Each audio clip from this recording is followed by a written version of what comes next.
श्री राधे गोविंदा मन भजले हरि का प्यारा नाम है। ओ मन भजले हरि का प्यारा नाम है। मन भजले हरि का प्यारा नाम है।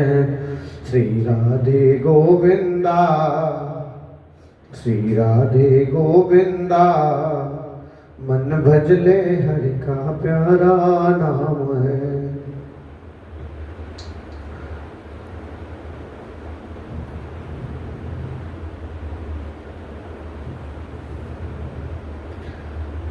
ब्रह्मवत पुराण के श्री कृष्ण जन्म खंड में श्री कृष्ण के रास विलास का वर्णन सभी भक्त ध्यान पूर्वक सुन रहे हैं। नारद जी ने पूछा, भगवान 3 मास व्यतीत होने पर उन गोपांगनाओं का श्री हरि के साथ किस प्रकार मिलन हुआ? वृंदावन कैसा है? रास मंडल का क्या स्वरूप है? श्री कृष्ण तो एक थे और गोपियां बहुत। ऐसी दशा में किस तरह वह क्रीड़ा संभव हुई? मेरे मन में इस नई नई लीलाओं को सुनने के लिए बड़ी उत्सुकता हो रही है। महाभाग आपके नाम और इसका श्रवण एवं कीर्तन बड़ा पवित्र है।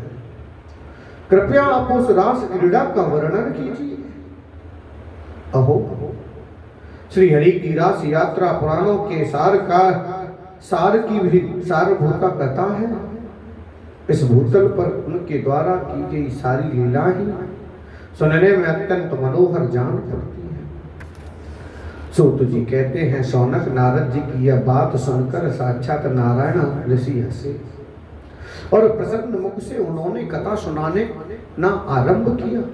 श्री नारायण बोले, मुनि एक दिन श्री कृष्ण चैत्र मास के शुक्ल पक्ष की त्रयोदशी तिथि को चंद्रोदय होने के पश्चात वृंदावन में गए। उस समय रूही, मालती, कुंद और माधवी के पुष्पों का स्पर्श करके बहने वाली शीतल मंद एवं सुगंधित मलया वायु से सारा वन प्रांत सुवासित हो रहा था। भ्रमरों के मधुर गुंजारव से उसकी मनोहरता बढ़ गई थी। वृक्षों में नए नए पल्लव निकल आए थे और कोकिल की कुहू कुहू ध्वनि से वह वन मुखरित हो रहा था। 9 लाख रास ग्रहों से संयुक्त वह वृंदावन बड़ा ही मनोहर जान पड़ता था। चंदन, अगरू, कस्तूरी और कुमकुम की सुगंध सब ओर फैल रही थी। कर्पूर युक्त तांबूल तथा भोग द्रव्य सजाकर रखे गए थे। कस्तूरी और चंदन युक्त चंपा के फूलों से रचित नाना प्रकार की सैयाएं उस स्थान की शोभा बढ़ा रही थी। रत्नमय प्रदीपों का प्रकाश सब ओर फैला था। धूप की सुगंध से वह वन प्रांत महक रहा था। वही सब ओर से गोलाकार रास मंडल बनाया गया था जो नाना प्रकार के फूलों और मालाओं से सुसज्जित था। चंदन, अगरू, कस्तूरी और केसर से वहां की भूमि का संस्कार किया गया था। रास मंडल के चारों ओर फूलों से भरे उद्यान तथा क्रीड़ा सरोवर थे। उन सरोवरों में हंस, कारंडव तथा जलकुक्कड़ आदि पक्षी कलरव कर रहे थे। वे जल क्रीड़ा के योग्य सुंदर तथा सूरत श्रम का निवारण करने वाले थे। उनमें शुद्ध स्फटिक मणि के समान स्वच्छ तथा निर्मल जल भरा था। उस रास मंडल में दही, अक्षत और जल छिड़के गए थे। केले के सुंदर खम्भों द्वारा वह चारों ओर से सुशोभित था। सूत में बंधे हुए आम के पल्लवों के मनोहर वंदनवारों तथा सिंदूर चंदन युक्त मंगल कलशों से उसको सजाया गया था। मंगल कलशों के साथ मालती की मालाएं और नारियल के फल भी थे। उस शोभा संपन्न रास मंडल को देखकर मधुसूदन हंसे। उन्होंने कौतूहलवश वहां विनोद की साध अनुभूता मुरली को बजाया। वह वंशी की धुनी उनकी प्रियसी गोपांगनाओं के प्रेम को बढ़ाने वाली थी।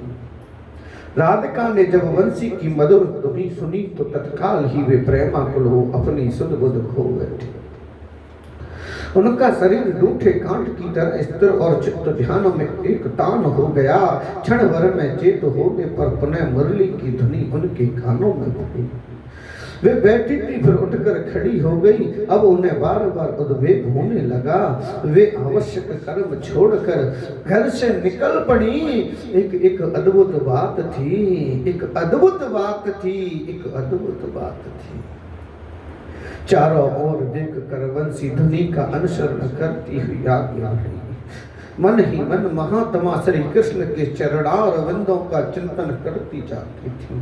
वे अपने सहज तेज तथा श्रेष्ठ रत्न सारों में भूषणों की कांति से वन प्रांत को प्रकाशित कर रही थी। राधिका की सुशीला आदि जो अत्यंत प्यारी 33 सखियां थी और समस्त गोपियों में श्रेष्ठ समझी जाती थी, वे भी श्री कृष्ण के दिए हुए वर से आकृष्ट चित्त हो डरी हुई सी घर से बाहर निकली।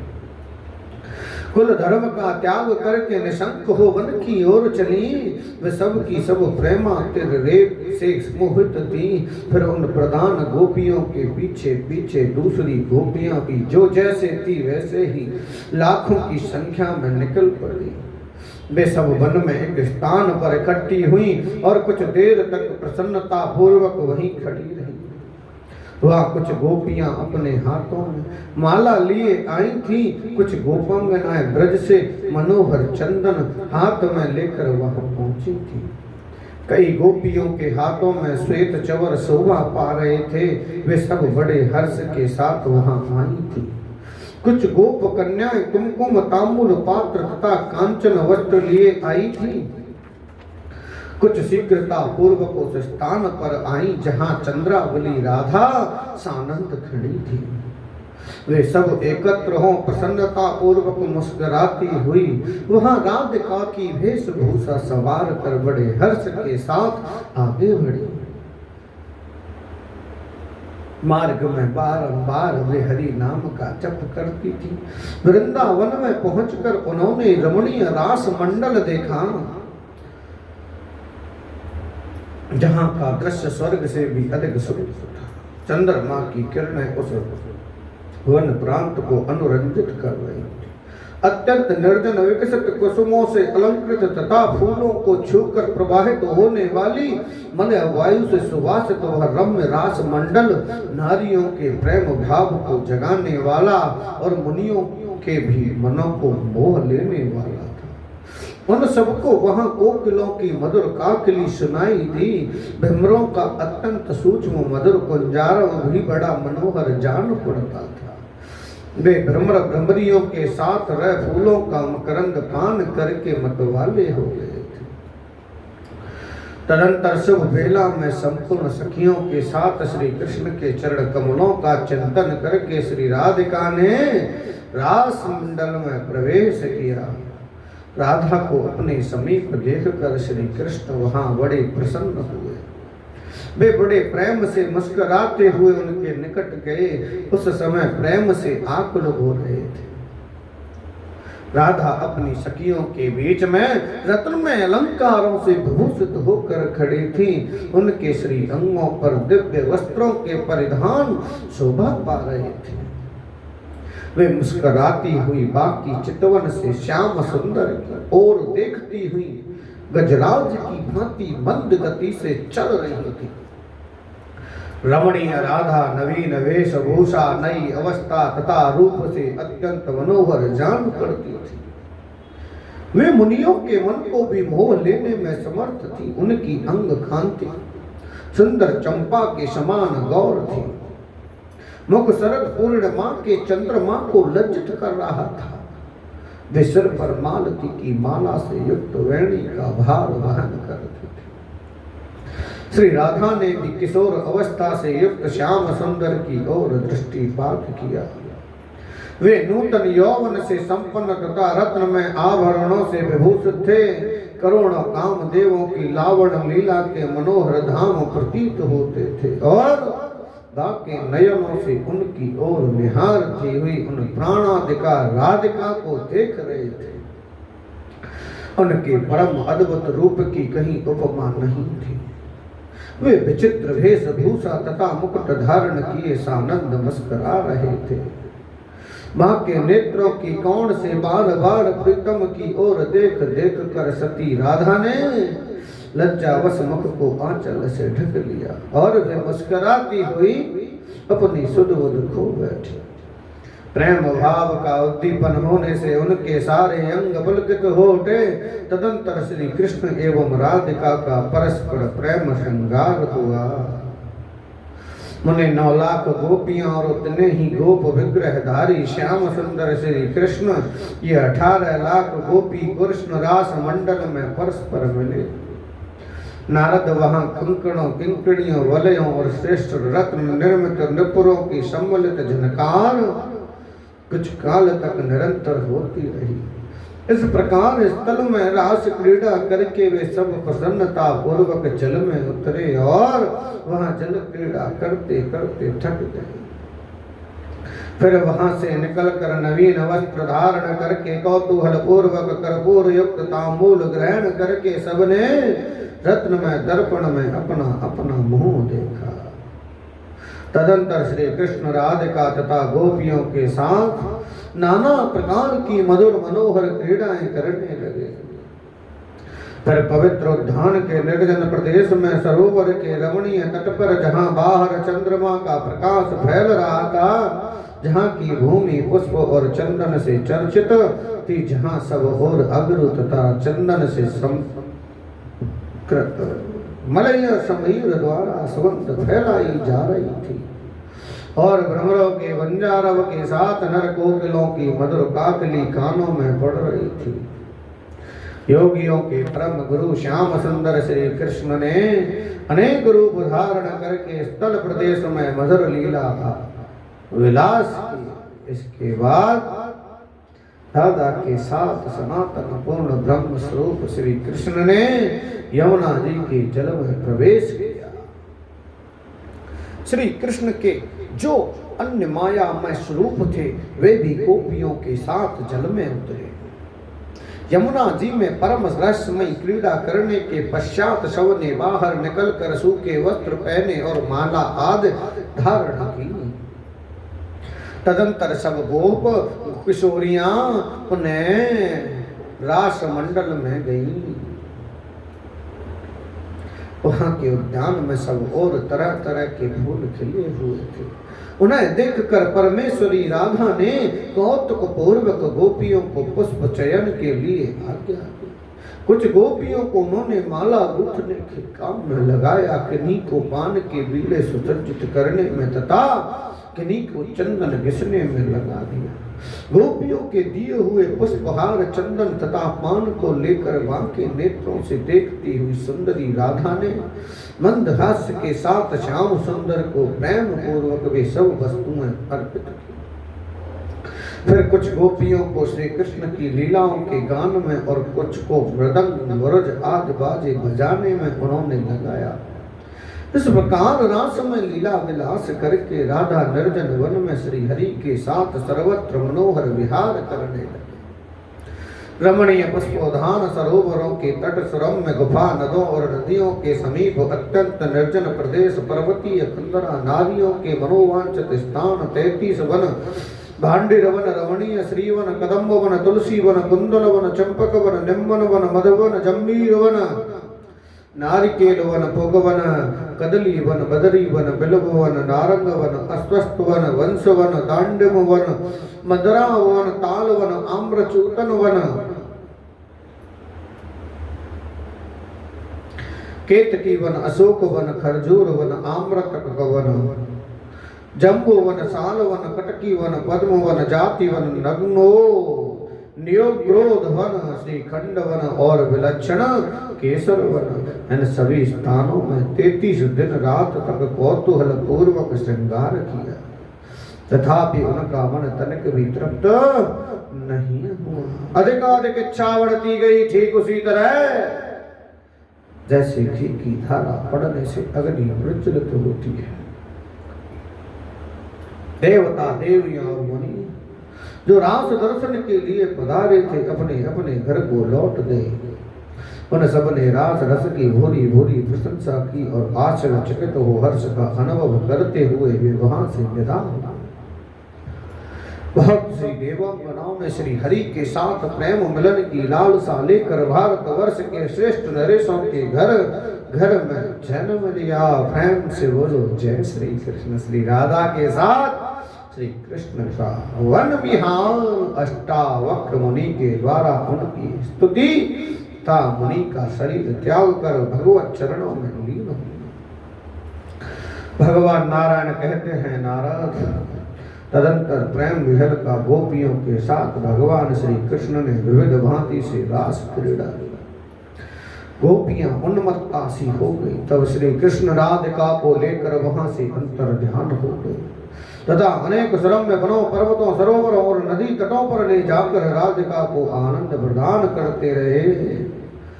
श्री राधा के साथ भ्रमण करते हुए श्याम सुंदर ने अपने सामने को वट वृक्ष देखा जिसकी शाखाओं का अग्रभाग बहुत ही ऊंचा था। उस वृक्ष का विस्तार भी बहुत अधिक था। उसके नीचे 1 योजन तक का भूभाग छाया से घिरा हुआ था। केतकी वन भी वहां से निकट ही था। श्री कृष्ण राधा के साथ वहीं बैठे थे। शीतल मंद सुगंध वायु उस स्थान को सुवासित कर रही थी। हर्ष से भरे हुए श्री कृष्ण ने वहां राधा से चिरकाल तक पुरातन एवं विचित्र रहस्य को बताने वाली कथाएं कही। इसी समय उन्होंने वहां आते हुए एक श्रेष्ठ मुनि को देखा जिनके मुख और नेत्र प्रसन्नता से खिले हुए थे। परमात्मा श्री हरि के जिस रूप का वे ध्यान करते थे उसे हृदय में न देखकर उनका ध्यान टूट गया था।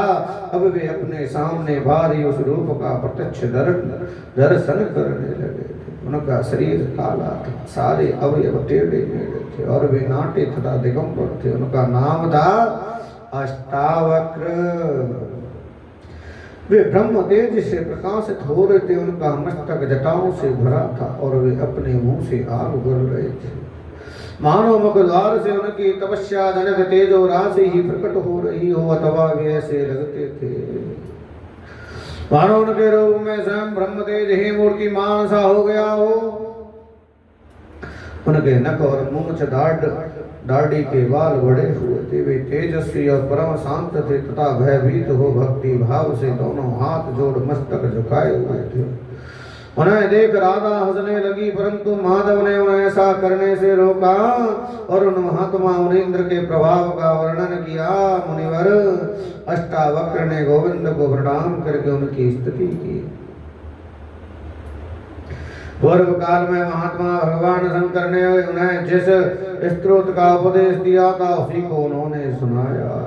अष्टावक्र बोले, प्रभु आप तीनों गुणों से परे होकर भी समस्त गुणों के आधार हैं, गुणों के कारण और गुण स्वरूप हैं, गुणियों के स्वामी तथा उनके आदि कारण हैं। गुण निधे आपको नमस्कार है। आप सिद्ध स्वरूप हैं, समस्त सिद्धियां आपके अंश स्वरूपा हैं। आप सिद्धि के बीज और परात्पर हैं, सिद्धि और सिद्ध गुणों के अधीश्वर हैं तथा समस्त सिद्धों के गुरु हैं। आपको नमस्कार है।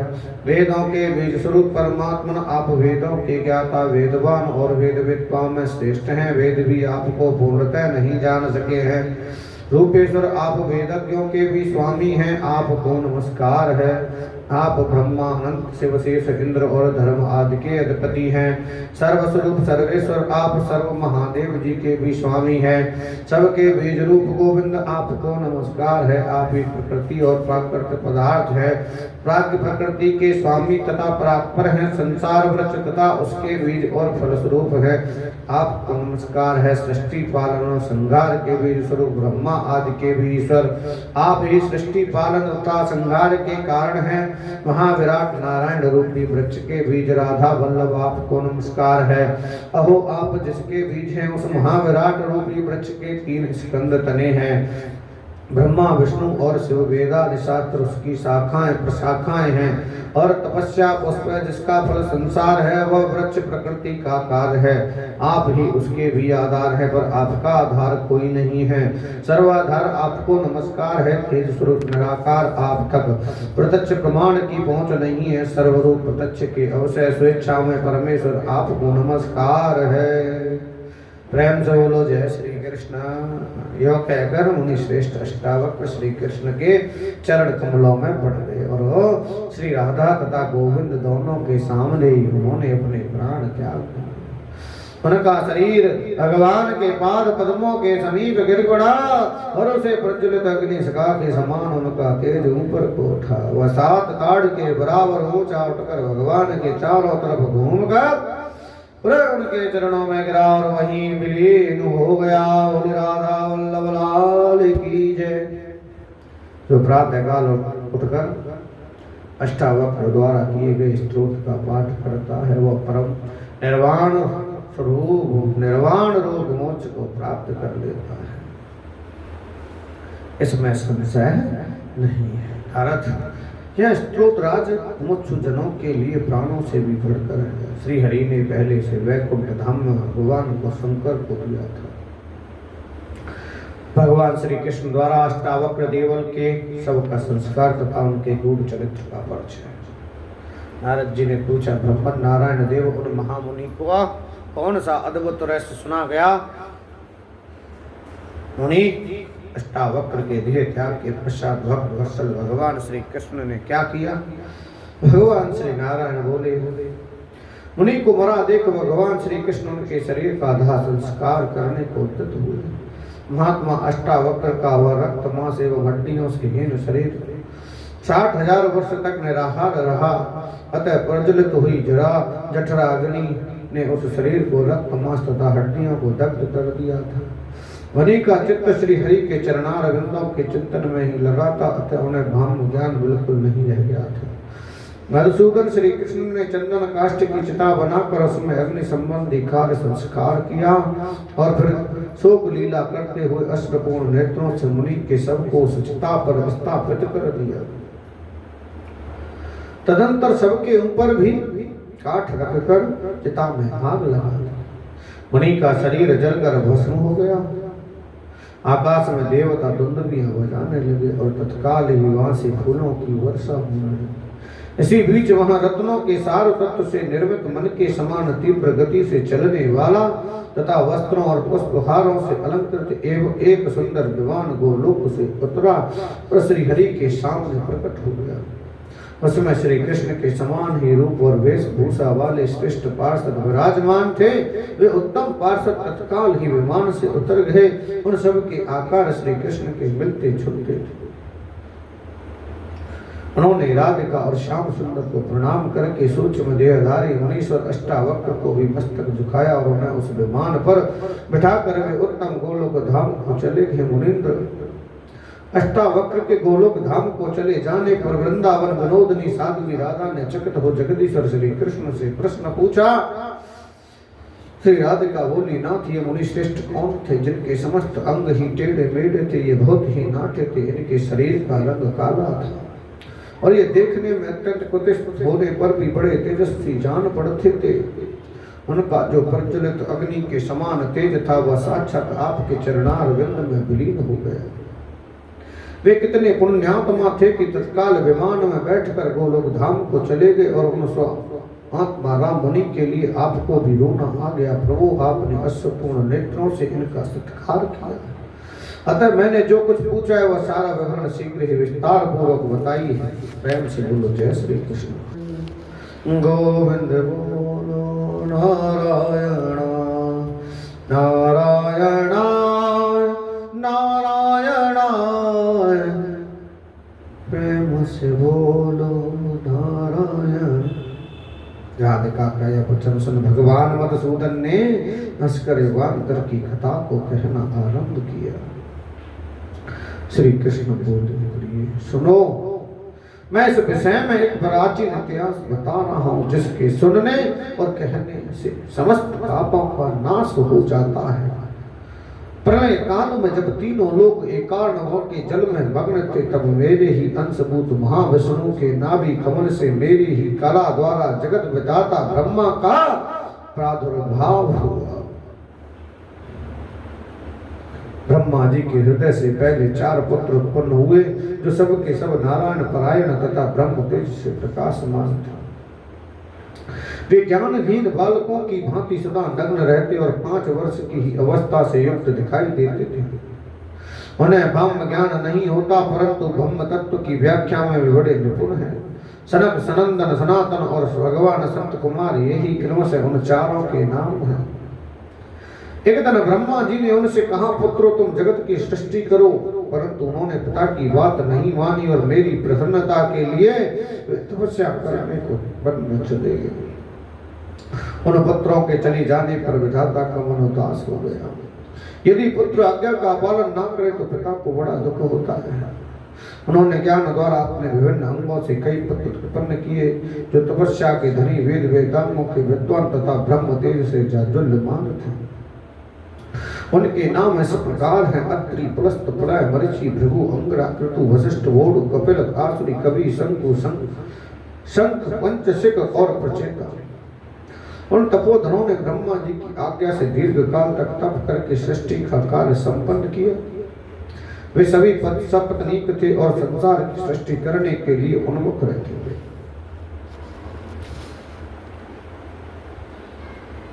उन सभी तपोधनों के बहुत से पुत्र और पौत्र हुए। मुनि वंश की परंपरा का कीर्तन करने वाली वो मनोहर एवं पर्ण स्वरूपा कथा बहुत बड़ी है, अतः उसे यही समाप्त किया जाता है।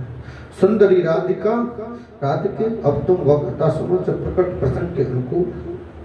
प्रचेता मुनि के पुत्र श्रीमान मुनिवर असित हुए। असित ने पुत्र की कामना से पत्नी से दीर्घकाल तक तप किया, परंतु तब भी जब पुत्र नहीं हुआ तो वे अत्यंत विषादग्रस्त हो गए। उस समय आकाशवाणी ही, मुनि तुम भगवान शंकर के पास जाओ और उनके मुख से मंत्र का उपदेश ग्रहण करके उसे सिद्ध करो। उस मंत्र की जो अधिष्ठात्री देवी है, वे शीघ्र ही तुम्हें साक्षात दर्शन देंगी। उन्हें विष्ट देवी के वर से निश्चय ही तुम्हें पुत्र की प्राप्ति होगी। यह बात सुनकर वे ब्राह्मण देवता शंकर जी के समीप गए, जो योगियों के लिए भी अगम्य है। उस निरामय शिवलोक में पहुंचकर पत्नी सहित असित दोनों हाथ जोड़कर भक्ति भाव से मस्तक झुकाकर एक योगी की भांति योगियों के गुरु महादेव जी की स्तुति करने लगे। असित बोले, जगत गुरु आपको नमस्कार है, आप शिव हैं और शिव कल्याण के दाता हैं। योगिंद्रों के भी योगिंद्र तथा गुरुओं के भी गुरु हैं, आपको प्रणाम है। मृत्यु के लिए भी मृत्यु रूप होकर जन्म मृत्यु में संसार का खंडन करने वाले देवता, आपको नमस्कार है। मृत्यु के ईश्वर, मृत्यु के बीज मृत्युंजय, आपको मेरा प्रणाम है। काल गणना करने वालों के लक्ष्य भूत काल रूप परमेश्वर, आप काल के भी काल ईश्वर और कारण है तथा काल के लिए भी कलातीत हैं। काल काल आपको नमस्कार है। गुणातीत, गुणाधार, गुणवीर, गुणात्मक, गुणीश और गुणियों के आदि कारण आप समस्त गुणवानों के गुरु हैं, आपको नमस्कार है। ब्रह्मसु ब्रह्म की ब्रह्म चिंतन परायण, आपको नमस्कार है। आप वेदों के बीज रूप हैं, इसलिए ब्रह्म बीज कहलाते हैं, आपको मेरा प्रणाम है। दो अन्य पुराणों के अनुसार कपिल जी करदम के तथा कवि भृगु के पुत्र थे। संभव है ये दूसरे कपिल हो। इस प्रकार स्तुति करके शिव को प्रणाम करने के पश्चात मुनीश्वर असित उनके सामने खड़े हो गए और दीन की भांति नेत्रों से आंसू बहाने लगे। उनके संपूर्ण शरीर में रोमांच छुआया, जो असित द्वारा किए गए महात्मा शंकर के इस स्तोत्र का प्रतिदिन भक्ति भाव से पाठ करता और 1 वर्ष तक नित्य अवश्य खाकर रहता है, उसे ज्ञानी चिरंजीवी वैष्णव पुत्र की प्राप्ति होती है। जो धनाद भाव से दुखी हो वो धनाढ्य और जो मूर्ख हो वो पंडित हो जाता है। पत्नीहीन पुरुष को सुशीला एवं पतिव्रता पत्नी प्राप्त होती है तथा वह इस लोक में सुख होकर अंत में भगवान शिव के समीप जाता है। पूर्व काल में ब्रह्मा जी ने यह उत्तम स्तोत्र प्रचेता को दिया था और प्रचेता ने अपने पुत्र असित को श्री कृष्ण कहते हैं। मुनि का स्तोत्र सुनकर भक्त वत्सल भगवान शंकर स्वयं ही अपने भक्त ब्राह्मण से बोले। शंकर जी ने कहा, मुनि श्रेष्ठ धैर्य धारण करो, मैं तुम्हारी इच्छा को जानता हूँ, अतः सत्य कहता हूँ, तुम मेरे अंश से मेरे ही समान पुत्र प्राप्त होगा। इसके लिए मैं तुम्हें एक ऐसा मंत्र दूंगा जिसकी कहीं तुलना नहीं है तथा जो सबके लिए परम दुर्लभ है। यह कहकर भगवान शिव ने असित मुनि को वही 100 मंत्र स्तोत्र पूजा विधि परम अद्भुत संसार विजय नामक कवच तथा परचरण का उपदेश दिया। साथ ही यह भी कहा कि इस मंत्र की इष्ट देवी तुम्हें वर देने के लिए प्रत्यक्ष दर्शन देगी। यह कहकर रुद्रदेव चुप हो गए और असित मुनि उन्हें नमस्कार करके चले गए। उन्होंने 100 वर्षों तक उस उत्कृष्ट मंत्र का जप किया। सती राधिके तदंतर तुमने ही मुनि को प्रत्यक्ष दर्शन देकर उन्हें वर दिया। बस तुम्हें निश्चय ही वहां ज्ञानी पुत्र की प्राप्ति होगी। और वर देकर तुम पुनः गोलोक में मेरे पास चली आई। तदंतर यथा समय भगवान शिव के अंश से असित के एक पुत्र हुआ, जो कामदेव के समान सुंदर था। उसका नाम हुआ देवल। देवल ब्रह्मनिष्ठ महात्मा हुए। उन्होंने राजा सुयज्ञ की सुंदरी कन्या रत्नमालावती को, जो सबका मन मोह लेने वाली थी, विवाह की विधि से सानंद ग्रहण किया। दीर्घ काल तक पत्नी के साथ रहकर कालांतर में मुनिवर देवल संसार से विरक्त हो गए और सारा सब छोड़कर धर्म में तत्पर हो से हरि चिंतन में लग गए। एक समय रात्रि में विरक्त तपोधन सैया से उठे और कमनीय गंधमादन पर्वत पर तपस्या के लिए चले गए। उनकी पत्नी की जब निद्रा टूटी तब वह सती अपने स्वामी को वहां न देख वह अग्नि से दग्ध हो शोकवश अत्यंत विलाप करने लगी। वह टुकर कभी खड़ी होती और कभी भुचाड़ खाकर गिरती थी। रत्नमालावती बारंबार उच्च स्वर से रोदन करने लगी। तपे हुए पात्र में पड़े हुए धान्य की जो दशा होती है वही दशा उस समय उसके मन की थी। उस सुंदरी ने खाना पीना छोड़कर प्राणों का परित्याग कर दिया। उसके पुत्र ने उसका दाह संस्कार आदि पारलौकिक कृत्य किया। मुनिवर देवल मेरे भक्त एवं जितेंद्र थे। उन्होंने 1 सहस्त्र दिव्य वर्षों तक गंधमादन की गुफा में तप किया। एक दिन रम्मा ने उन परम सुंदर शांत स्वभाव एवं कंदर्प सदृश रूपवान मुनि को देख उनसे मिलने की प्रार्थना की। मुनि ने उसकी याचना स्वीकार न करके कहा, रम्मे मुने सुनो, मैं वेदों का सारभूत वचन सुना रहा हूँ, जो तपस्वी ब्राह्मणों के कुल धर्म के अनुकूल और सत्य है। जो मनुष्य अपनी पत्नी को त्याग कर पराई स्त्री के साथ संबंध स्थापित करता है, वह जीते जी मरा हुआ, उसके यश धन और आयु की हानि होती है। भूतल पर जिसके यश का विस्तार नहीं हुआ, उसका जीवन निष्फल है। एक तपस्वी को उत्तम संपत्ति, राज और सुख से क्या लेना है। मैं निष्काम और वृद्ध हूँ, तुमसे मुझसे तुम्हारा क्या प्रयोजन सिद्ध होगा। माँ, तुम सुंदरी हो, अतः किसी उत्तम वेशभूषा वाले सुंदर तरुण पुरुष की खोज करो। देवल जी की यह बात सुनते ही रंबा को क्रोध आ गया। उसने पुनः अपनी वही बात दोहराई। तब मुनि उसे कुछ भी उत्तर न देकर पूर्ववत ध्यानस्थ हो गए। यह देख रम्मा ने रोष पूर्वक साफ देते हुए कहा, कुटिल हृदय ब्राह्मण, तेरे सारे अवयव टेढ़े मेढ़े हो जाए। तेरा शरीर काजल के समान काला तथा रूप यौवन से शुद्ध हो जाए। आकार अत्यंत विकृत तथा तीनों लोकों में निंदित हो और तेरा पुरातन तप अवश्य ही शीघ्र नष्ट हो जाए। यह शाप प्राप्त होने पर जब मुनिवर देवल ने आंख खोलकर देखा तो सारा अंग विकृत तथा पूर्व पुण्य से वर्जित दिखाई दिया। तब वे अग्नि कुंड तैयार करके शोकवश अपने प्राण त्याग देने को उद्यत हुए। उस समय मैंने उन्हें दर्शन एवं वर दिया तथा दिव्य ज्ञान देकर उन्हें समझाया। प्रेम पूर्वक मेरे आश्वासन देने पर वे शांत हुए। उन महामुनि के 8 अंगों को वक्र देख मैंने तत्काल ही कौतूहलवश उसका नाम अष्टावक्र रख दिया। मेरे कहने से उन्होंने मलयाचल की कंदरा में आकर 60,000 वर्षों तक बड़ी भारी तपस्या की। प्रिय, उस तप की समाप्ति होने पर मेरा वह भक्त मुझसे आ मिला है। मैंने स्वयं उसे अपने में मिला लिया है। प्रलय काल में सबके नष्ट हो जाने पर भी मेरे भक्त का नाश नहीं होता।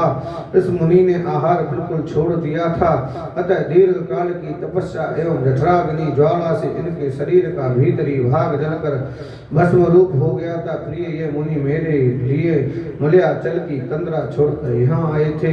इन अष्टावक्र देवल से बढ़कर दूसरा कोई मेरा भक्त ना तो हुआ और ना होगा।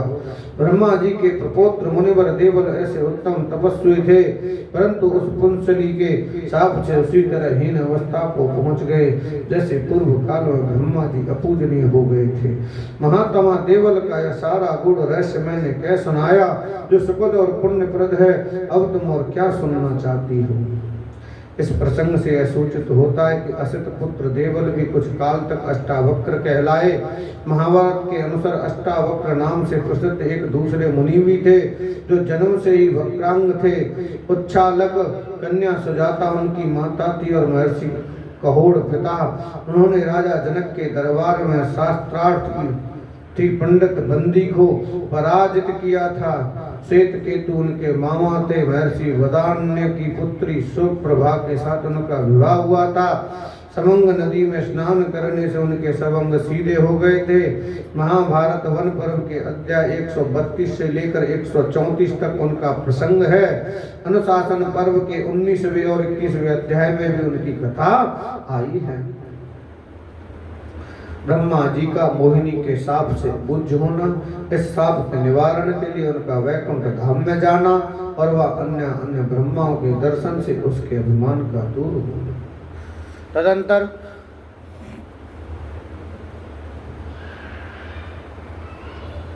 श्री राधिका ने पूछा, श्याम सुंदर, ब्रह्मा जी को क्यों और किससे साप प्राप्त हुआ था? श्री कृष्ण बोले, प्रिय, एक बार मोहिनी ने ब्रह्मा जी से मिलने की प्रार्थना की। बहुत समय तक उसका इसके लिए प्रयास चलता रहा, परंतु ब्रह्मा जी ने उसके उस प्रस्ताव को ठुकरा दिया और एक दिन मुनियों के सामने मोहिनी का उपहास किया। इससे मोहिनी कुपित हो उठी और साप देती हुई बोली, ब्राह्मण, मैं आपकी दासी के समान हूँ, विनय सिर हूँ और देववश आपकी शरण में आई हूँ, तो भी आप घमंड में आकर मेरी हंसी उड़ा रहे हैं। अतः सुदीर्घ काल के लिए आप अपूजनीय हो जाएं।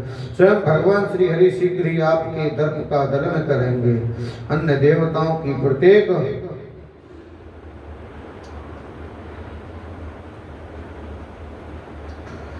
युग में वार्षिक पूजा होगी, किंतु आपकी नहीं होगी। इस कल्प में या कल्पांतर में, इस देह में अथवा देहांतर में फिर आपकी पूजा नहीं होगी।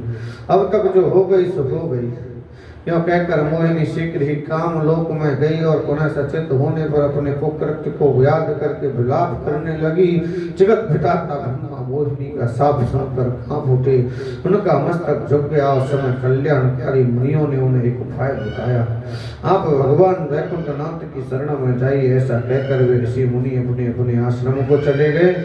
तत्पश्चात ब्रह्मा जी मेरे ही दूसरे स्वरूप परम शांत कमलकांत श्याम वर्ण भगवान नारायण की शरण में गए। वहां जा खिन्न वदन हो चार भुजाधारी श्री हरि को प्रणाम करके वे जगत सृष्टा ब्रह्मा उनके पास ही बैठे। उन्होंने विपत्ति से उबारने वाले दया सिंधु दीनबंधु भगवान से अपने आगमन का रहस्य बताया। वह सारा रहस्य सुनकर भगवान विष्णु हंसते हुए बोले, श्री नारायण ने कहा, लोकनाथ, क्षणभर ठहरो। इसी बीच में कोई शीघ्रगामी द्वारपाल श्री हरि के सामने आया और उन्हें प्रणाम करके बोला, भगवान, दूसरे किसी ब्रह्मांड के अधिपति दशमुख ब्रह्मा स्वयं पधार कर द्वार पर खड़े हैं। वे आपके महान भक्त हैं और आपका दर्शन करने के लिए ही आए हैं। द्वारपाल की यह बात सुनकर भगवान नारायण ने उक्त ब्रह्मा को भीतर बुला लाने के लिए उसे अनुमति दे दी। द्वारपाल की आज्ञा से ब्रह्मा ने भीतर आकर भक्ति भाव से भगवान की स्तुति की। उन्होंने ऐसे ऐसे अति विचित्र स्तोत्र सुनाए जो चतुर्मुख ब्रह्मा ने कभी नहीं सुने थे। स्तुति करके भगवान विष्णु की आज्ञा पाकर वे चतुर्मुख ब्रह्मा को पीछे करके बैठे। तदंतर भगवान नारायण ने अपने चार भुजाधारी द्वारपालों से कहा, जो कोई भी आगंतुक सज्जन हो उन्हें आदर पूर्वक भीतर ले आओ। वृंदावन विनोदनी इसी समय वहां अत्यंत विनीत भाव से स्वयं सतमुख ब्रह्मा का आगमन हुआ। उन्होंने भी अत्यंत सुंदर दिव्य स्त्रोत्र द्वारा गूढ़ भाव से भगवान का स्तवन किया। उनके मुख से निकले हुए श्रेष्ठ स्त्रोत्र सभी के लिए अश्रुत पूर्व सर्वथा नवीन थे। वे भी स्तुति के पश्चात भगवान की आज्ञा पाकर पहले के आए हुए दोनों ब्रह्माओं के आगे बैठ गए। इसके बाद दूसरे किसी ब्रह्मांड के अधिपति सहस्त्रमुख ब्रह्मा श्री हरि के सामने उपस्थित हुए। उन्होंने भी भक्ति भाव से मस्तक झुकाकर किसी के द्वारा भी अब तक नहीं सुने गए उत्तम स्तोत्र से भगवान की स्तुति की। तत्पश्चात वे भी आज्ञा पाकर सबसे आगे बैठे। उनसे श्री हरि ने समस्त ब्रह्मांडों के ब्रह्माओं का और उनके राज्य में रहने वाले देवताओं का क्रम से कुशल समाचार पूछा। उन सब ब्रह्माओं को देखकर अपने को विष्णु तुल्य मानने वाले चतुर्मुख ब्रह्मा का घमंड चूर चूर हो गया। इसके बाद श्री हरि ने विभिन्न ब्रह्मांडों में रहने वाले अन्य अन्य ब्रह्माओं को भी दर्शन कराए।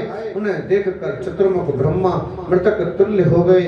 उस समय भगवान ने कहा, मुझ नारायण के शरीर में जितने रोम हैं उतने ही ब्रह्मांड और उनके उतने ही ब्रह्मा विद्वान हैं। यह सुनकर वे सभी आगंतुक ब्रह्मा नारायण को प्रणाम करके शीघ्र ही अपने अपने स्थान पर चले।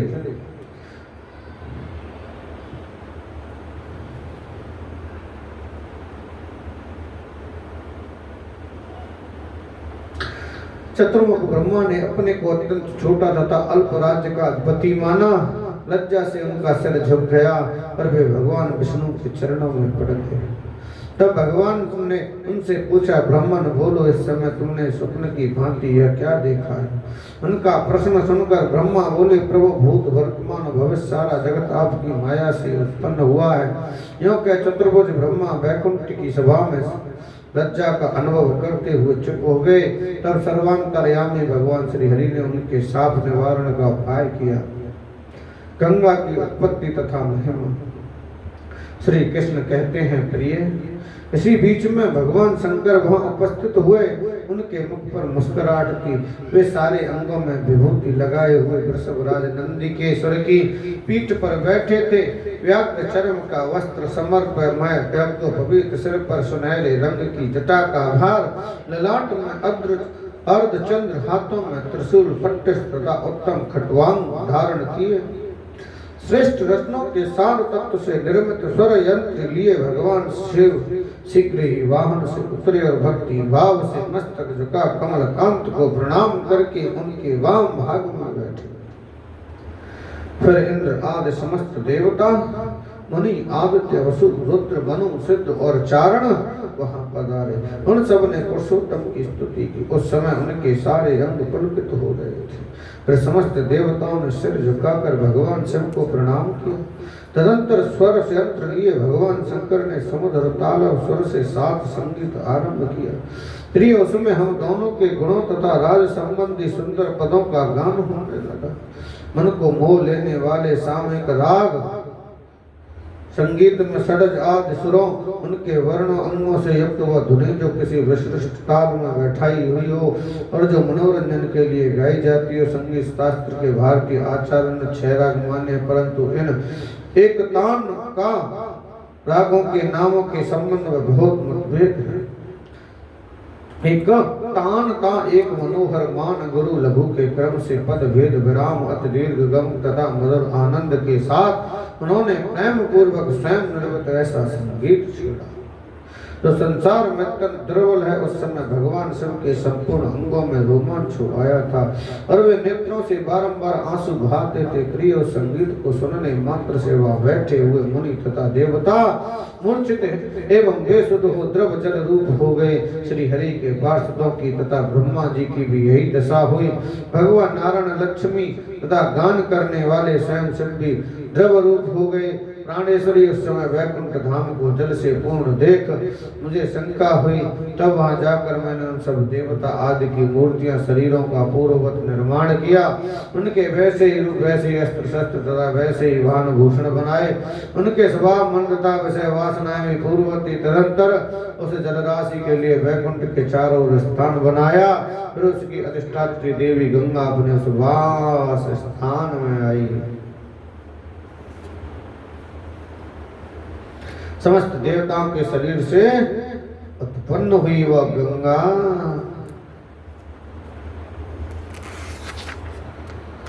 दिव्य जल राशि ही देव नदी गंगा के नाम से प्रख्यात हुई। और गंगा मैया की जय। वह मुमुक्षुओं को मोक्ष और भक्तों को हरि भक्ति प्रदान करने वाली है। रागों के नामों के संबंध में बहुत मतभेद है। भरत और हनुमत के मत से यह 6 राग इस प्रकार हैं: भैरव, कौशिक, मालकोश, हिंडोल, दीपक, श्री और मेघ। सोमेश्वर और ब्रह्मा के मत से 6 रागों के नाम इस प्रकार हैं: श्री, वसंत, पंचम, भैरव, मेघ और नट नारायण। नारद संहिता का मत है कि मालव, मल्लार, श्री, वसंत, हिंडोल और कर्णाट ये 6 राग हैं। परंतु आजकल प्राय ब्रह्मा और सोमेश्वर का मत ही अधिक प्रचलित है। स्वर भेद से राग 3 प्रकार के गए हैं: संपूर्ण जिसमें 7 स्वर लगते हों, साडव जिसमें केवल 6 स्वर लगते हों और कोई एक स्वर वर्जित हो, और 3 ओडव जिसमें केवल 5 स्वर लगते हों और 2 स्वर वर्जित हों। मतंग के मत से रागों के 3 भेद हैं।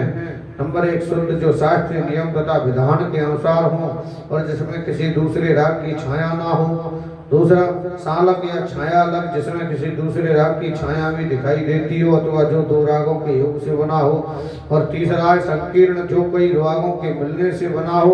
संकीर्ण को सकल राग भी कहते हैं। ऊपर जिन 6 रागों के नाम बताए गए हैं उनमें से प्रत्येक राग का एक निश्चित सरगम या स्वर क्रम है, उसका एक विशिष्ट स्वरूप माना गया है, उसके लिए एक विशिष्ट ऋतु, समय और पहर आदि निश्चित है, उसके लिए कुछ रस नियत हैं तथा अनेक ऐसी बातें भी कही गई हैं जिनमें से अधिकांश केवल कल्पित ही हैं। जैसे माना गया है कि अमुक राग का अमुक द्वीप या वर्ष पर अधिकार है, उसका अधिपति अमुक ग्रह आदि। इसके अतिरिक्त भरत और हनुमत के मत से प्रत्येक राग की 5-5 रागनियां और सोमेश्वर आदि के मत से 6-6 रागनियां हैं। इस अंतिम मत के अनुसार प्रत्येक राग के 8-8 पुत्र तथा 8-8 पुत्र वधुएं भी हैं। यदि वास्तविक दृष्टि से देखा जाए तो राग और रागनी में कोई अंतर नहीं है, जो कुछ अंतर है वह केवल कल्पित है। हाँ, रागों में रागनियों की अपेक्षा कुछ विशेषता और प्रधानता अवश्य होती है और रागनियां उनके छाया से युक्त जान पड़ती हैं। अतः हम रागनियों को रागों के अवान्तर भेद कह सकते हैं। इसके सिवा और भी बहुत से राग हैं जो कई रागों की छाया अथवा मिलने से बनते हैं और सकल राग कहलाते हैं। शुद्ध रागों की उत्पत्ति के संबंध में लोगों का विश्वास है कि जिस प्रकार श्री कृष्ण की बंसी के 7 छेदों में से 7 स्वर निकले, उसी प्रकार श्री कृष्ण जी की 1608 गोपिकाओं के कानों से 1608 प्रकार के राग उत्पन्न हुए थे और उन्हीं में से बचते बच्चे अंत में केवल 6 राग और उनकी 30 या 36 रागनियां रह गईं। कुछ लोगों का यह भी मत है कि महादेव जी के 5 मुखों से 5 राग श्री वसंत भैरव पंचम और मेघ निकले और पार्वती के मुख से छठा नट नारायण राग निकला है। संगीत शास्त्र के अनुसार तालमेल का विराम हो, तालमेल का विराम जो सम विषम और अतीत और अनागत 4 प्रकार का होता है। संगीत में एक श्रुति और स्वर पर से दूसरी श्रुति और स्वर पर जाने का एक प्रकार, इसके 7 वेद हैं: कंपित, स्फुरित, लीन, भिन्न, स्वर, आहत और आंदोलित। पर साधारणतः लोग गाने में स्वर के कंपाने को ही गमक कहते हैं, तबले की गंभीर आवाज को भी गमक कहते हैं। प्रेम से बोलो जय श्री कृष्ण।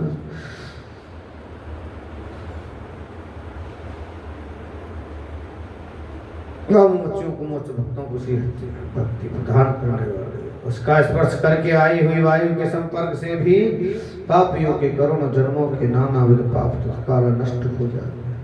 प्राणेश्वरी हेम नदी के साक्षात दर्शन तथा स्पर्श का क्या फल होगा यह मैं भी नहीं जानता। फिर उसके जल में स्नान करने से प्राप्त होने वाले पुण्य के विषय में तो कहना ही क्या है, उसकी महिमा का सम्यक निरूपण असंभव है। पृथ्वी पर पुष्कर को सब तीर्थों से उत्तम बताया गया है, वेदों ने उसे सर्वश्रेष्ठ कहा है, परंतु वह भी इस गंगा की 16वीं कला के बराबर नहीं है। राजा भगीरथ इस देव नदी को भूतल पर लाए थे, इसलिए भागीरथी नाम से प्रसिद्ध हुई। सुरधुनी अपने स्त्रोत के अंश से पृथ्वी पर आई थी, अतः गाम गदा इस व्युत्पत्ति के अनुसार उसका गंगा नाम प्रसिद्ध होगा। इसके जल पर क्रोध होने के कारण महात्मा जम्मू ने इस नदी को अपने जनुओं घुटनों द्वारा ग्रहण कर लिया था। फिर उनकी कन्या रूप से इसका प्राकट हुआ, तो इसका नाम दूसरा जानवी है। वसु के अवतार भीष्म इसके गर्भ से उत्पन्न हुए थे, इस कारण यह भीष्म जननी कहलाती है। गंगा मेरी आज्ञा से 3 धाराओं द्वारा स्वर्ग, पृथ्वी तथा पाताल में गई है, अतः त्रिपथगा कही जाती है। इसकी प्रमुख धारा स्वर्ग में है, वहाँ से मंदाकिनी कहते हैं। स्वर्ग में इसका पाट 1 योजन चौड़ा है और यह 10,000 योजन की दूरी में प्रवाहित होती है। इसका जल दूध के समान स्वच्छ एवं स्वादिष्ट है तथा इसमें सदा ऊंची ऊंची लहरें उठती रहती हैं। वैकुंठ से या ब्रह्मलोक में और ब्रह्मा से स्वर्ग में आई हैं। स्वर्ग से चलकर हिमालय के शिखर पर होती हुई है प्रसन्नता पूर्वक पृथ्वी पर उतरी हैं। इसकी उस धार का नाम अलकनंदा है। 4 समुद्र में जाकर मिली इसकी जलराशि शुद्ध स्फटिक के समान स्वच्छ तथा अत्यंत वेगवती है। यह पापियों के पाप रूपी सूखे काट को जलाने के लिए अग्नि रूपणी है। इसी ने राजा सगर के पुत्रों को निर्वाण मोक्ष प्रदान किया है। यह वैकुंठ धाम तक जाने के लिए श्रेष्ठ सोपान है। यदि मृत्यु काल में पहले पुण्यात्मा पुरुषों के चरणों को धोकर उस चरणों तक को मुमूर्षु मनुष्य के मुख में दे दिया जाए तो उसे गंगा जल पीने का पुण्य होता है। ऐसे पुण्यात्मा सतपुरुष गंगा रूपी सोपान पर आरोहण हो निराम या पद वैकुंठ धाम को प्राप्त होते हैं। वे ब्रह्मलोक तक को लांघकर विमान पर बैठे हुए निर्बाध गति से ऊपर के लोग वैकुंठ में चले जाते हैं। यदि देववश पूर्व कर्म के प्रभाव से पापी पुरुष गंगा में डूब जाए तो वे शरीर में जितने रोग हैं उतने दिव्य वर्षों तक भगवत धाम में आनंद निवास करते हैं। तदंतर उन्हें निश्चय ही अपने पाप पुण्य का फल भोगना पड़ता है, परंतु वह भोग स्वकल्प काल में ही पूरा हो जाता है। तदपश्चात भारतवर्ष में पुण्यवानों के घर में जन्म ले निश्चल भक्ति पाकर वे भक्त स्वरूप हो जाते हैं। जो शुद्धि के लिए यात्रा करके देवर्षि गंगा में नहाने के लिए जाता है वह जितने पग चलता है उतने वर्षों तक अवश्य वैकुंठ धाम में आनंद भोगता है। यदि अनुसंगिक रूप से भी गंगा को पार पाकर कोई पाप युक्त मनुष्य उसमें स्नान करता है तो वो उस समय सब पापों से मुक्त हो जाता है। यदि वह फिर पाप में लिप्त ना हो तो निष्पाप ही रहता है। कलयुग में 5000 वर्षों तक भारतवर्ष में गंगा की साक्षात स्थिति है। उसके विद्यमान होते ही कलि का क्या प्रभाव रह सकता है। कलि में 10,000 वर्षों तक मेरी प्रतिमाएं तथा प्राण रहते हैं, उनके होते हुए वहां कल का प्रभाव क्या हो सकता है।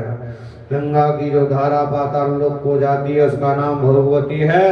वह सदा दुग्ध फैन के समान स्वच्छ तथा अत्यंत वेगवती है।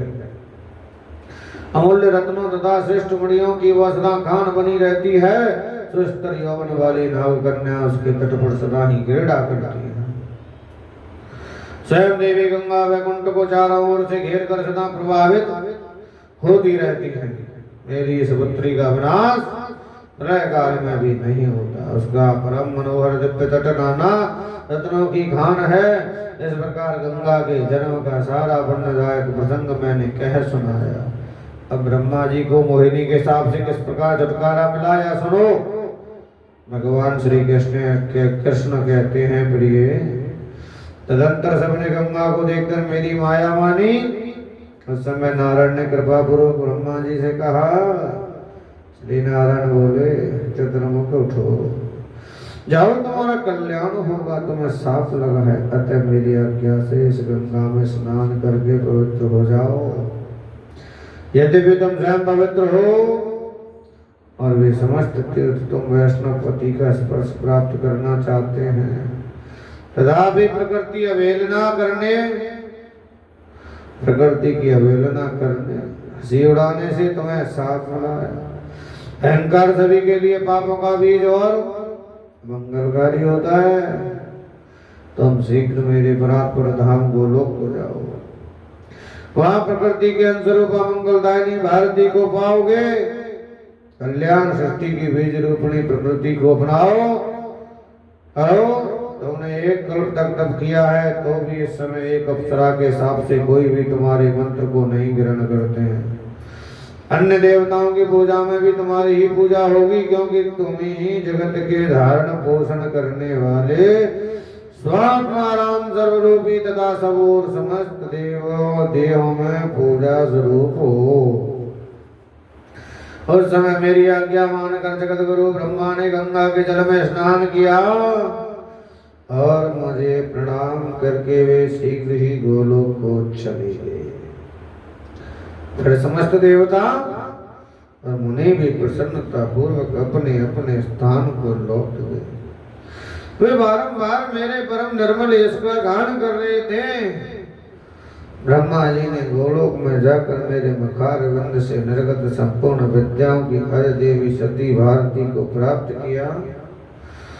वागीश्वरी भारती को पाकर उन्हें बड़ी प्रसन्नता हुई और त्रिभुवन मोहिनी देवी को प्राप्त करके मुझे प्रणाम करने के अनंतर वे लौट आए। ब्रह्मलोक के निवासियों ने उन भारती देवी को देखा। वे कौतूहल से भरी हुई परम सुंदरी रमणियां तथा श्वेत वर्णा थी। उनके मुख पर मंद मुस्कान की प्रभा फैल रही थी। मुख शरद ऋतु के चंद्रमा को लज्जित कर रहा था। नेत्र शरद ऋतु के प्रफुल्ल कमलों के समान जान पड़ते थे। दीप्तिमान ओष्ठ और अधर बल्लभ पके विमोपन की प्रभा को छीने लेते थे। भक्ता पंक्ति की शोभा को तिरस्कृत करने वाली दंत भक्तियों से उनके मुख की मनोहरता बढ़ गई थी। रत्न निर्मित केयूर कंगन हाथों की और रत्नों के नपुर चरणों की शोभा बढ़ाते हैं। रत्नमय युगल कुंडलों से कानों के नीचे के भाग झलमुला रहे थे। प्रेम से बोलो जय श्री कृष्ण। प्रत्यंत सार निर्मित हार से उनका वक्षस्थल अत्यंत प्रकाशमान दिखाई देता था। वे उन्हें शुद्ध सूक्ष्म वस्त्र धारण करके नूतन यौवन से संपन्न एवं अत्यंत कमनीय दृष्टि गोचर होते थे। उनके दो हाथों में वीणा और पुस्तक तथा अन्य हाथों में व्याख्या की मुद्रा देखी जाती थी। ब्रह्मलोक निवासियों ने उन पर प्रिय वस्तु निछावर करके उत्सव मनाया और ब्रह्मा तथा भारती को वे शांतपुरी के भीतर ले गए।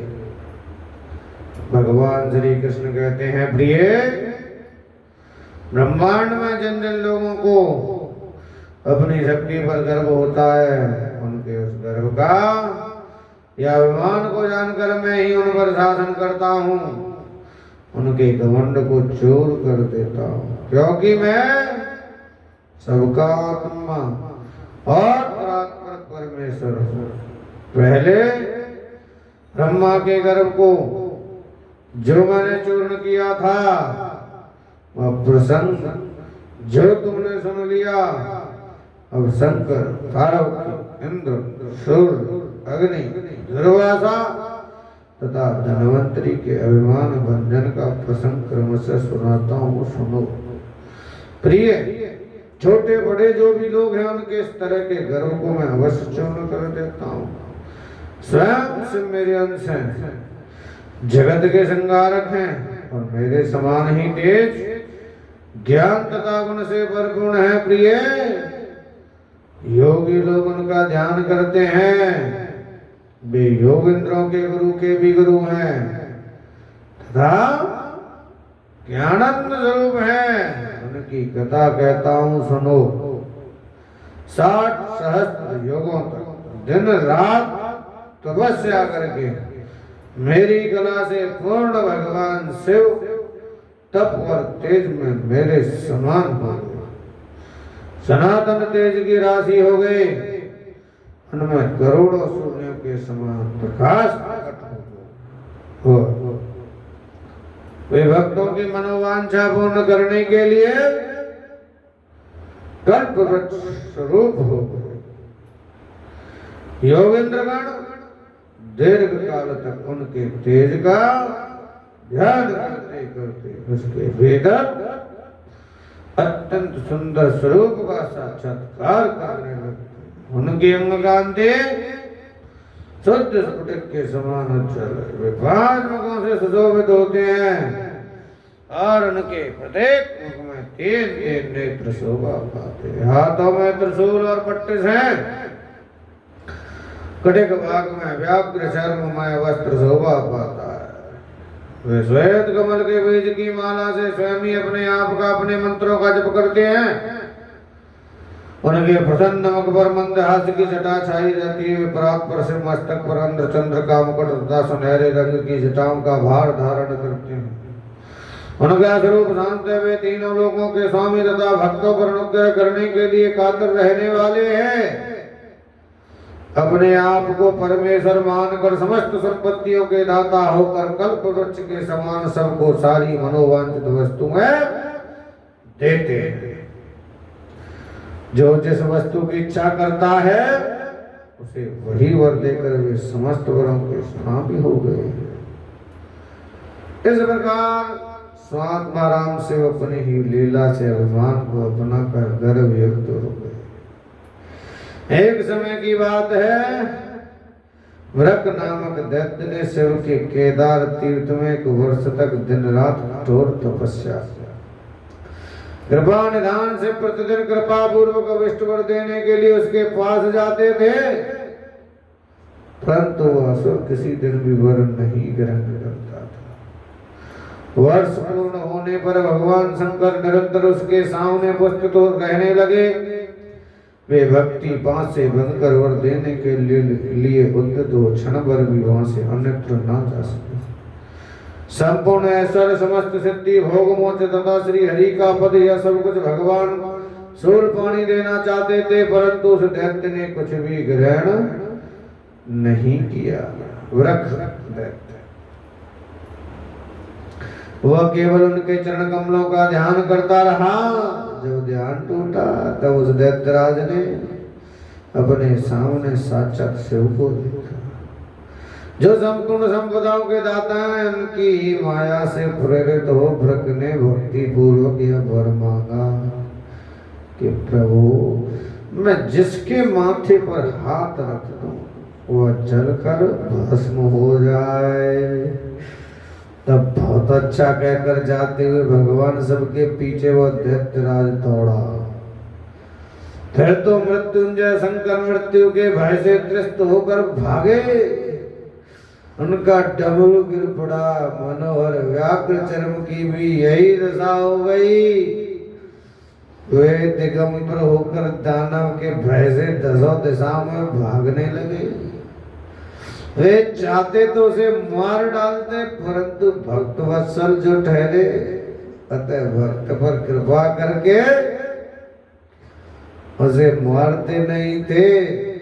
साधु पुरुष दुष्ट के अनुसार बर्ताव कदापि नहीं करते।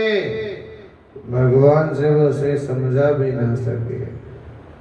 उन्होंने कृपा पूर्वक उसे अपना स्वरूप ही माना, क्योंकि उनकी सर्वत्र समान दृष्टि थी। शिव उसे अपनी मृत्यु मानकर भयभीत हो उठे। उनका ओंकार गल गया, भद्रे मुझे याद करते हुए उन्होंने मेरी ही शरण ली। उस समय मुझे अपने आश्रम पर आते देख उन्हें कुछ धैर्य मिला। उनके कंठ, होठ और तालु सूख गए थे और वे भय से विहल हो हरे हरे रक्षा करो रक्षा करो। श्री कृष्ण गोविंद हरे मुरारी, हे नाथ नारायण वासुदेवा,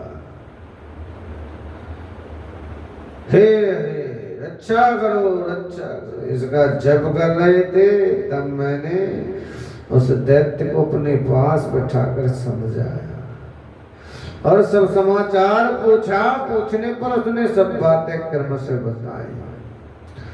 उस समय मेरी आज्ञा से वह सब तुरंत माया द्वारा ठगा गया। मैंने उसको यह कहकर मुंह में डाल दिया कि तुम अपने सिर पर हाथ रखकर परीक्षा तो करो कि यह बात सत्य है या नहीं। उसने अपने मस्तक पर हाथ रखा और तत्काल जलकर भस्म हो गया।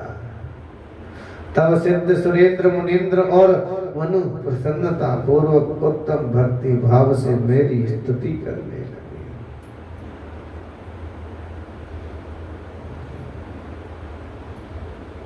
और शिव जी लज्जित हो गए, उनका गर्व चूर्ण हो गया। फिर मैंने उन्हें समझाया और वे अपने स्थान पर गए।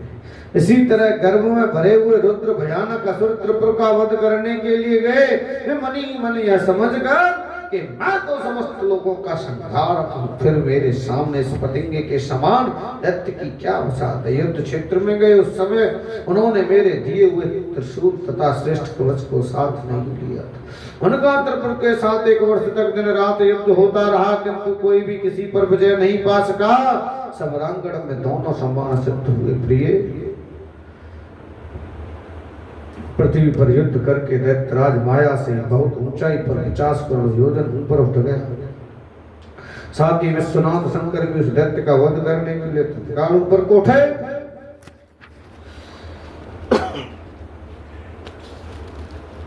वह निराधार स्थान पर 1 मास तक युद्ध चलता रहा। भयानक संग्राम हुआ।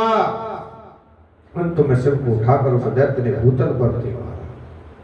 दैत्य सहित रुद्र के धराशायी हो जाने पर देवर्षि गण भयभीत हो मेरी स्तुति करने लगे और बार बार बोले, श्री कृष्ण रक्षा करो भय का कारण उपस्थित हुआ। जान शिव ने निर्भयता पूर्वक मेरा ही स्मरण किया।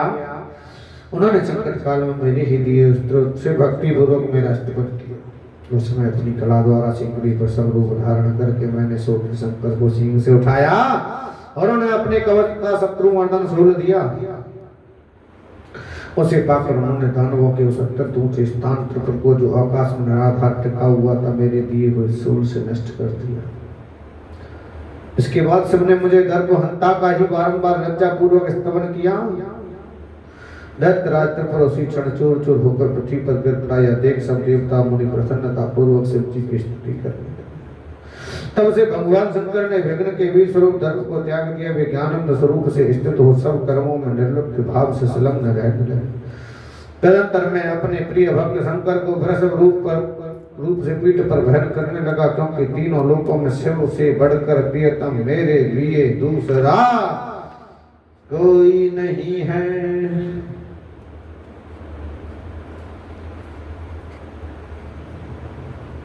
ततो हम रूपेण वहांते तम प्रियम मम प्रियतमे नास्ते त्रिलोकेषु शिवात्परा गोपांगनास्तम कला अकेव मम प्रिय मल्लोम को पूजा गोपा सर्वे लोक वासना।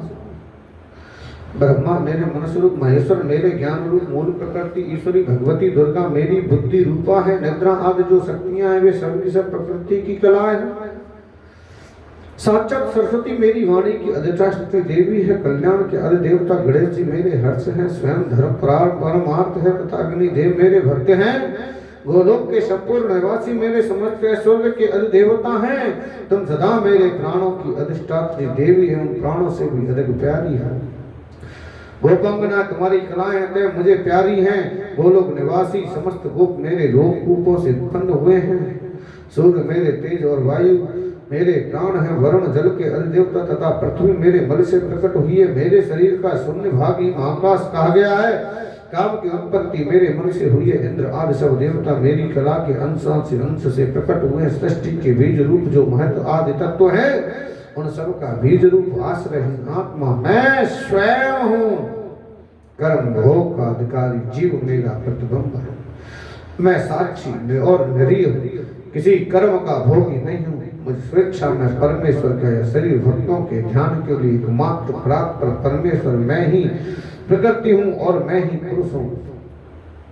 श्री राधिका ने पूछा, भगवान आप सब तत्वों के ज्ञाता, सबके बीज और सनातन पुरुष हैं। समस्त संदेहों का निवारण करने वाले प्रभु मेरे अविष्ट प्रश्न का समाधान कीजिए। भगवान शंकर संपूर्ण ज्ञानों की अधिदेवता, समस्त तत्वों के ज्ञाता, मृत्युंजय काल के भी काल तथा आपके ही तुल्य महान हैं। फिर वे अपने सारे अंगों में विभूति क्यों लगाते हैं? पंचमुख और त्रिलोचन क्यों कहलाते हैं? दिगंबर और जटाधारी क्यों हैं? सर्प समुदाय से क्यों विभूषित होते हैं? वे देवेंद्र श्रेष्ठ वाहन छोड़कर वृषभ के द्वारा क्यों भ्रमण करते हैं? रत्नसार निर्मित आभूषण क्यों नहीं धारण करते हैं? अग्नि शुद्ध दिव्य वस्त्रों को त्याग कर व्याघ्र चर्म क्यों पहनते हैं? पारिजात छोड़कर धतूरे के फूल क्यों धारण करते हैं? उन्हें मस्तक पर रत्न में किरीट धारण करने की इच्छा क्यों नहीं होती? जटा पर ही उनकी अधिक प्रीति क्यों है? दिव्य लोक छोड़कर उन प्रभु को शमशान में रहने की अभिलाषा क्यों होती है? चंदन अगरु कस्तूरी तथा सुगंधित पुष्पों को छोड़कर वे बिल्व पत्र तथा बिल्व काष्ठ के अनुलेपन की स्पृहा क्यों रखते हैं? मैं सब जानना चाहती हूँ प्रभु, आप विस्तार के साथ इसका वर्णन करें। नाथ इसे सुनने के लिए मन में कौतूहल बढ़ रहा है। इच्छा जाग उठी है। राधिका की यह बात सुनकर मधुसूदन ने हंसते हुए उन्हें अपने समीप बिठा लिया और कथा कहना आरंभ कर दिया।